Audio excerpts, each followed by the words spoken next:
जय माता दी भक्तों, चैत्र नवरात्रि की महाअष्टमी और महानवमी की आप सभी को ढेरों शुभकामनाएं। हिंदू धर्म में नवरात्रि के 2 दिन केवल व्रत की समाप्ति नहीं, बल्कि साक्षात मां दुर्गा की असीम कृपा पाने का सबसे बड़ा अवसर होते हैं। इस बार 19 मार्च से शुरू हुए इस पावन पर्व की पूर्णाहुति 27 मार्च को होने जा रहा है। लेकिन इसी बीच एक ऐसी उलझन खड़ी हो गई है जिसने हर भक्त को असमंजस में डाल दिया है। क्या अष्टमी 26 मार्च को है या 27 मार्च को? क्या कन्या पूजन के शुभ मुहूर्त में कोई बड़ा बदलाव हुआ है? सोशल मीडिया और पंचांगों के अलग अलग मतों के बीच आखिर सत्य क्या है? भक्तों, अगर एक छोटी सी चूक हो गई तो आपकी 9 दिनों की कठिन तपस्या और साधना खंडित हो सकती है। शास्त्रों के अनुसार गलत समय पर किया गया कन्या पूजन और व्रत का पारण शुभ फल की जगह दोष का कारण बन सकता है। इसीलिए आज की यह वीडियो उन सभी माताओं और बहनों के लिए संजीवनी के समान है जो पूरी श्रद्धा से मां की भक्ति में लीन है। आज हम दूध का दूध और पानी का पानी करेंगे कि ज्योतिष शास्त्र और हिंदू कैलेंडर के अनुसार सटीक तिथि और सबसे श्रेष्ठ मुहूर्त कौन सा है। इस वीडियो में हम केवल तारीख ही नहीं बताएंगे, बल्कि उन गुप्त विधियों पर भी चर्चा करेंगे जिनसे दरिद्रता दूर होती है और मां अन्नपूर्णा का वास घर में सदा बना रहता है। कन्या पूजन में कितनी कन्याएं होनी चाहिए? भोग में ऐसा क्या खिलाएं जिससे मां तुरंत प्रसन्न हो? कलश विसर्जन की सही विधि क्या है? और सबसे महत्वपूर्ण वे 3 बड़ी गलतियां जो अनजाने में भी अष्टमी नवमी के दिन आपके पुण्य को नष्ट कर सकती हैं। भक्तों, इस जानकारी को अधूरा छोड़ना आपकी पूरी पूजा के फल को प्रभावित कर सकता है। इसलिए इस वीडियो को अंत तक बहुत ध्यान से देखिएगा, क्योंकि एक एक सेकंड आपकी श्रद्धा और शास्त्रोक्त विधि से जुड़ा है। अगर आप भी मां के सच्चे भक्त हैं तो इस वीडियो को शेयर करके अन्य भक्तों के संशय को दूर करने के इस पुण्य कार्य में भागीदार बने। भक्तों, इस साल अष्टमी और नवमी तिथि नवरात्रि के अंतिम और अत्यंत महत्वपूर्ण दिनों को दर्शाती है, जो देवी दुर्गा की पूजा के लिए विशेष माने जाते हैं। अष्टमी यानी 8वां दिन माता के उग्र और शक्तिशाली रूप की आराधना की जाती है, जिसे महाअष्टमी कहा जाता है। जबकि नवमी यानी 9 दिन मां सिद्धदात्री स्वरूप की पूजा होती है, जिसे महानवमी कहते हैं। इन दोनों तिथियों पर कन्या पूजन, हवन और विशेष भोग अर्पित करने की परंपरा होती है, क्योंकि मान्यता है कि इन दिनों माता रानी अपने भक्तों को विशेष आशीर्वाद प्रदान करती हैं और घर में सुख समृद्धि लाती है। तो चलिए, आपका ज्यादा समय ना लेते हुए जानकारी आरंभ करते हैं और जान लेते हैं अष्टमी और नवमी कब है। यह विशेष वीडियो आरंभ करते हैं। जैसा कि आप सब जानते हैं, इस बार चैत्र नवरात्रि 2026 का आरंभ 19 मार्च गुरुवार से हुआ है और इसकी पूर्णाहुति 27 मार्च 2026 शुक्रवार के दिन होगी।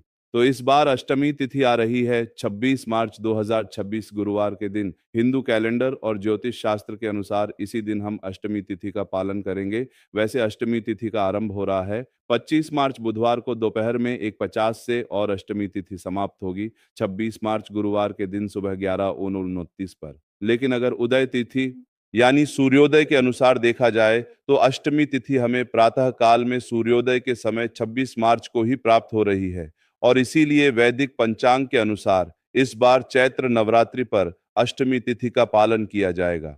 26 मार्च 2026 गुरुवार के दिन वही नवमी तिथि वैसे तो आरंभ हो रही है।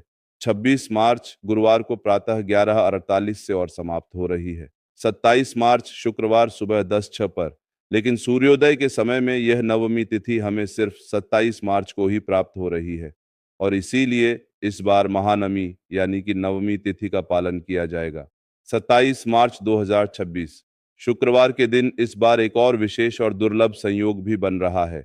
26 मार्च गुरुवार को दुर्गा अष्टमी संधि, पूजा, अन्नपूर्णा अष्टमी और रामनवमी चारों एक ही दिन पड़ रही है और वह इसीलिए हो रहा है क्योंकि 26 मार्च को सुबह अष्टमी तिथि व्याप्त है और उसी दिन दोपहर में नवमी तिथि आरंभ हो रही है।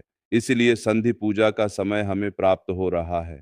सुबह 11:15 से लेकर 12:03 के बीच में यह 48 मिनट की अवधि है जब अष्टमी तिथि समाप्त हो रही है और नवमी तिथि आरंभ हो रही है। इस संध्या काल में मां चामुंडा ने क्षण और मुंड नामक दैत्यों का वध किया था और इसीलिए इस समय में उनकी विशेष पूजा की जाती है। चलिए अब बात करते हैं कन्या पूजन के शुभ मुहूर्त की, तो कई भक्तों के घरों में अष्टमी के दिन कन्या पूजन किया जाता है और कुछ भक्तों के वहां पर नवमी के दिन कन्या पूजन किया जाता है। तो आप अपनी स्थानीय परंपरा अनुसार अष्टमी या नवमी किसी भी दिन कन्या पूजन कर सकते हैं।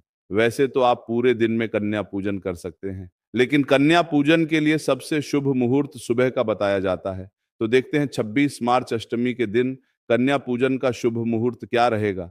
सबसे पहला तो ब्रह्म मुहूर्त का समय है, सुबह 4:30 से लेकर 5:18 के बीच में। अगर इस समय में नहीं कर सकते तो दूसरा मुहूर्त है प्रातः कालीन पूजा का समय, वो मिलेगा सुबह 4:45 से लेकर 6:05 के बीच में। उसके बाद अभिजीत मुहूर्त हमें प्राप्त हो रहा है।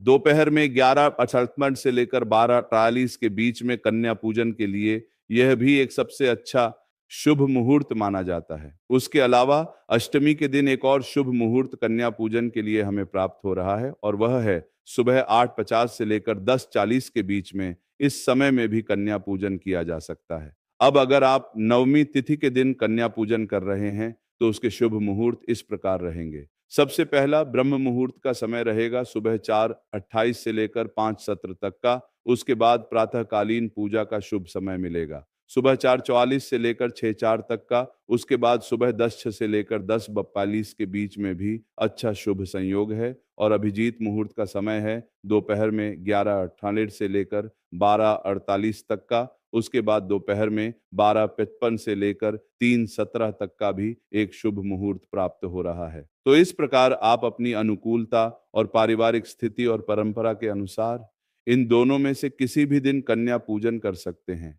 लेकिन एक बात का विशेष ध्यान रखें, प्रयास करें कि इन दोनों ही दिनों में राहु काल के दौरान कोई भी पूजा अर्चना, कन्या पूजन या फिर हवन का आरंभ ना किया जाए।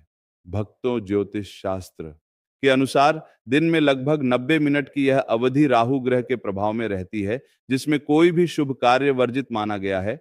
तो इसलिए 26 मार्च गुरुवार के दिन राहु काल का अनुमानित समय रहेगा दोपहर में 1:30 से लेकर 3 बजे तक और 27 मार्च शुक्रवार को नवमी वाले दिन राहु का समय रहेगा सुबह 10:30 से लेकर 12 बजे तक। तो इस समय के अंदर में कोई भी शुभ या मांगलिक कार्य ना करें। चलिए अब बात करते हैं कन्या पूजन की विधि क्या रहेगी। तो शास्त्रों के अनुसार 2 वर्ष से लेकर 10 वर्ष की 9 कन्याओं की पूजा करनी चाहिए। अगर 9 कन्याएं उपलब्ध नहीं है तो 1, 3, 5 या फिर 7 कन्याओं की पूजा भी की जा सकती है। कुल संख्या विषम रखना शुभ माना जाता है। हमारे ग्रंथों में कहा गया है कि अकेली कन्या को 9 बार पूजने से भी 9 कन्या पूजन का फल मिलता है।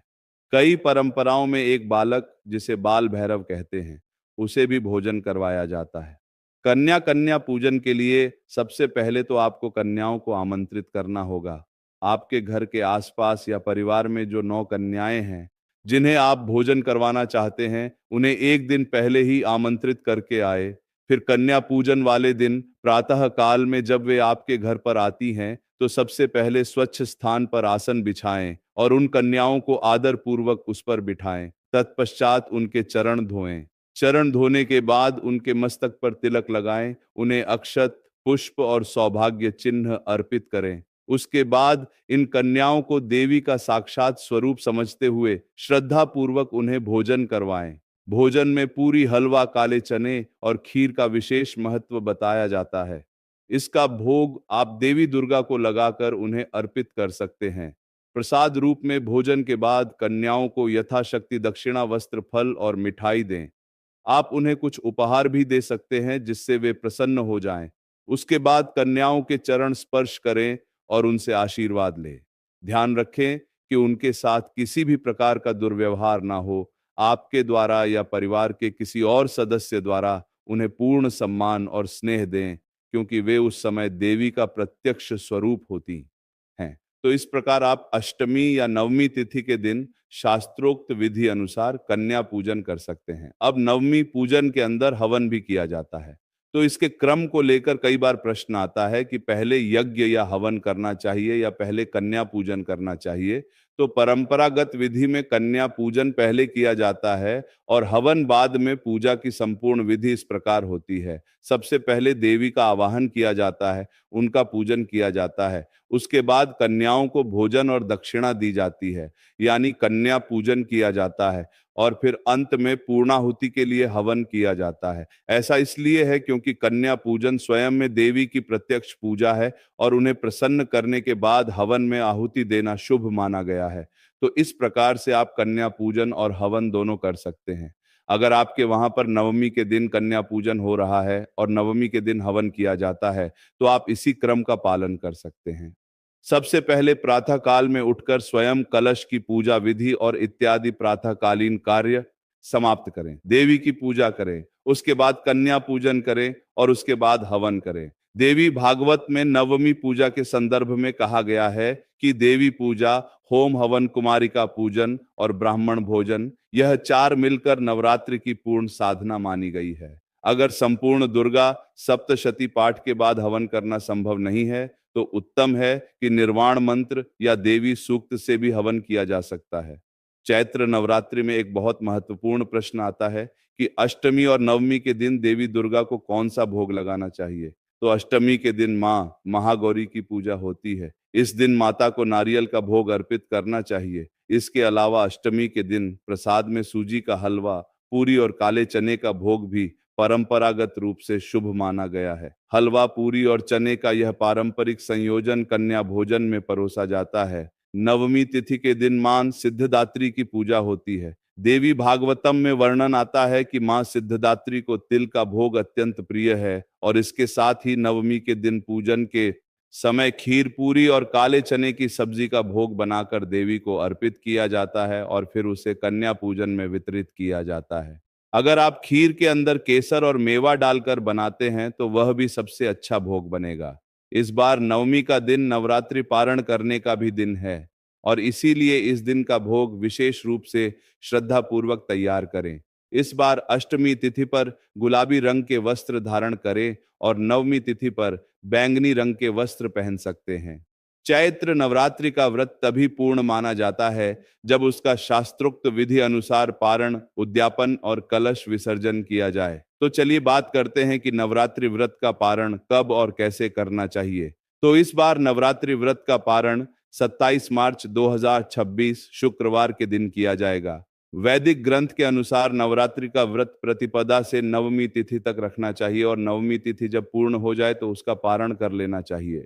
तो इस बार नवमी तिथि 27 मार्च को सुबह 10 पर समाप्त हो रही है और इसीलिए इस समय के बाद इस चैत्र नवरात्रि का पारण किया जाएगा। पारण से पहले देवी को नैवेद्य अर्पित करें, आरती उतारें और फिर स्वयं अन्न जल ग्रहण करें। लेकिन ध्यान रखें, उससे पहले अपनी क्षमता अनुसार सुयोग्य ब्राह्मण या वैष्णव को कुछ ना कुछ दक्षिणा और दान अवश्य दें। कलश विसर्जन जो होता है वह परंपरागत रूप से नवमी पूजन के बाद या फिर दशमी के दिन सुबह किया जाता है। देवी पुराण में वर्णन आता है कि नवरात्रि के दौरान स्थापित कलश का विसर्जन दशमी तिथि को करना शुभ होता है। आप नवमी या दशमी किसी भी दिन अपनी पारिवारिक परंपरा अनुसार कलश विसर्जन कर सकते हैं, लेकिन इस विसर्जन को करने से पहले देवी दुर्गा से क्षमा प्रार्थना करें। कलश के अंदर में जो जल रखा हुआ है उसे घर में चारों दिशाओं में और परिवार के सदस्यों के ऊपर छिड़काव करें और उसके बाद जो जल बच जाता है उसका तुलसी या पीपल के वृक्ष में अर्पण कर सकते हैं। कलश विसर्जन की विस्तृत शास्त्र विधि हम आपके लिए कुछ ही समय में लेकर आएंगे। आइए अब अष्टमी और नवमी से जुड़े हुए कुछ प्रश्नों के उत्तर लेते हैं।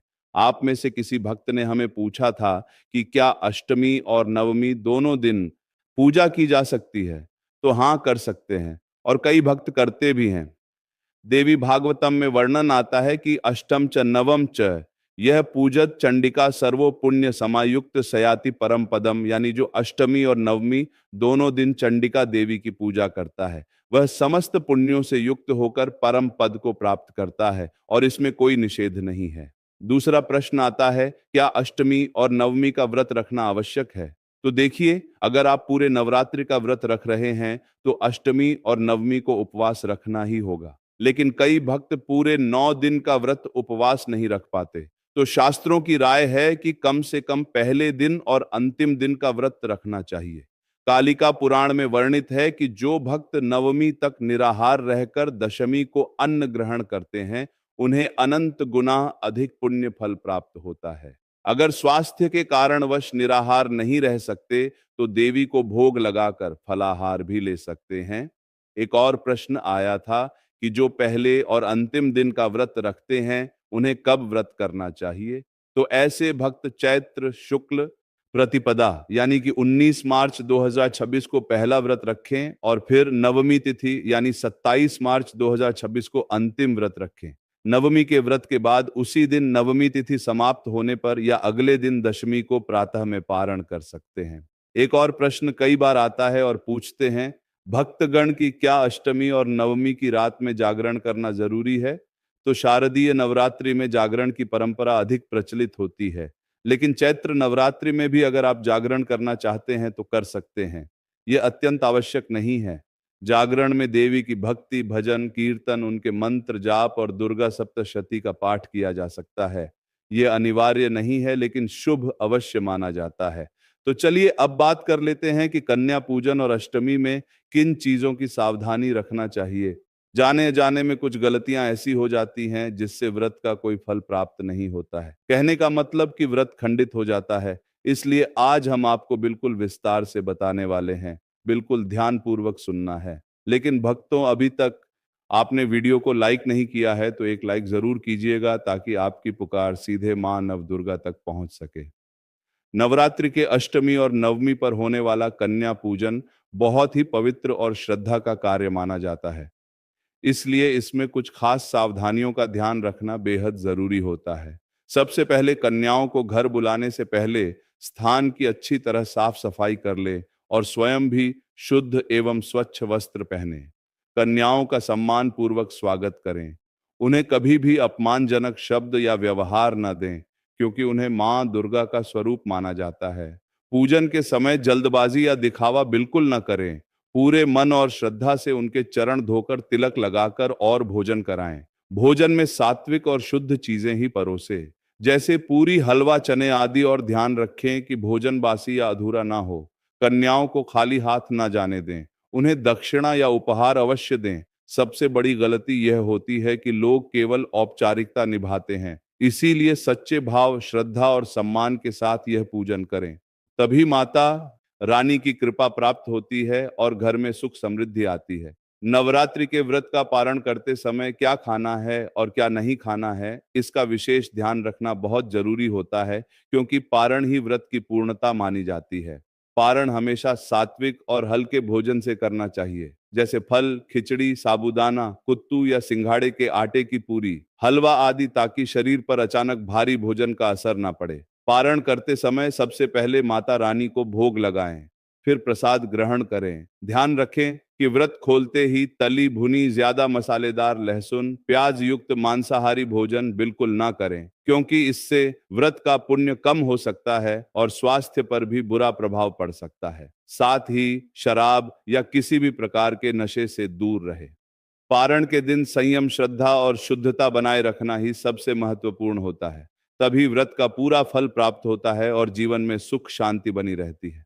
नवरात्रि की अष्टमी और नवमी तिथि के समापन पर भक्तों को पूरी श्रद्धा और विधि विधान के साथ माता रानी का पूजन पूर्ण करना चाहिए।